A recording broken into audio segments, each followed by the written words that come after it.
여러분 안녕하십니까, 진성호입니다.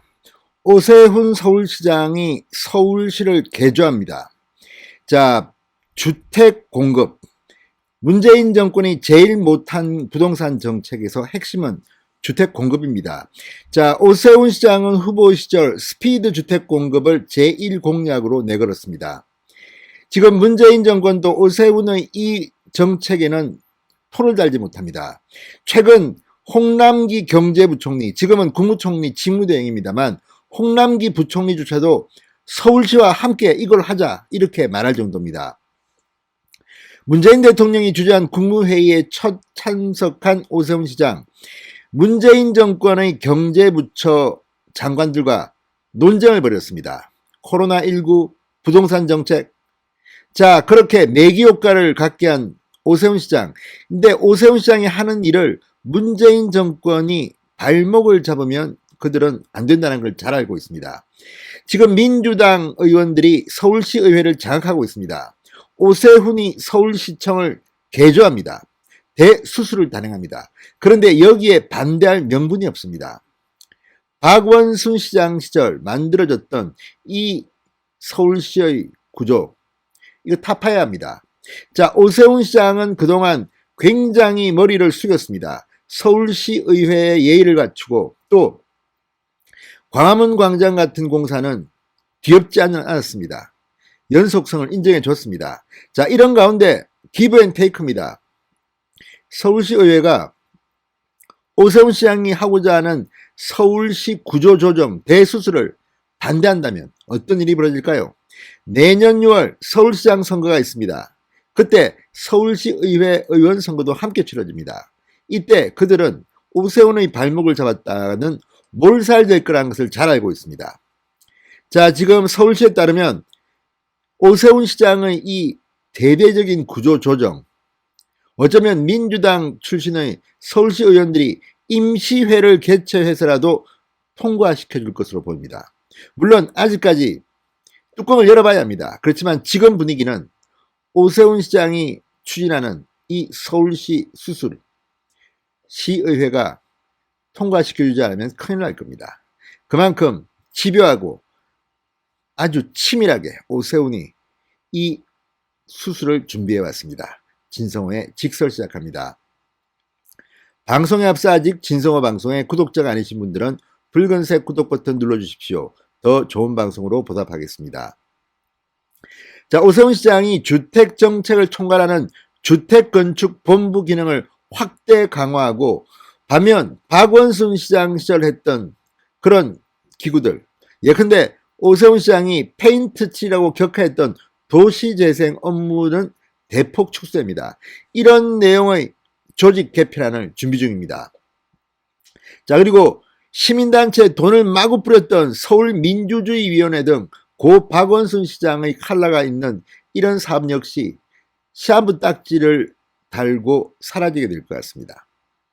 자, 박원순이 했던 이런 정책들을 대폭 바꾸는 데는 기구 개편이 필요합니다.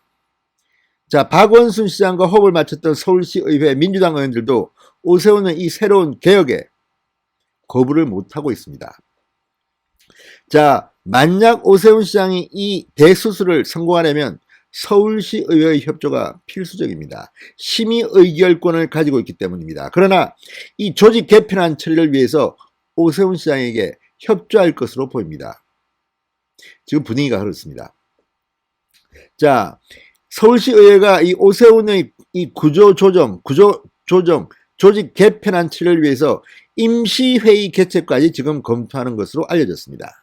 그만큼 오세훈의 이 강한 드라이브를 서울시 의회는 무서워하고 있습니다.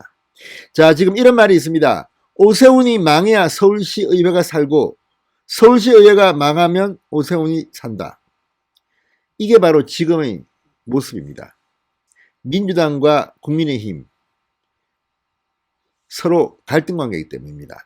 이걸 해결해야 되는 게 오세훈의 숙제입니다. 오세훈의 정치력이 이 관문을 통과해야 합니다. 그런데 문제는 서울시 의회가 마땅히 이것을 막을 수가 없습니다. 왜냐하면 주택 공급은 필수입니다. 문재인 정부도 뒤늦게야 이걸 지금 깨닫고 주택 뭐 30만 원 공급이니 이런 말을 하고 있는 겁니다.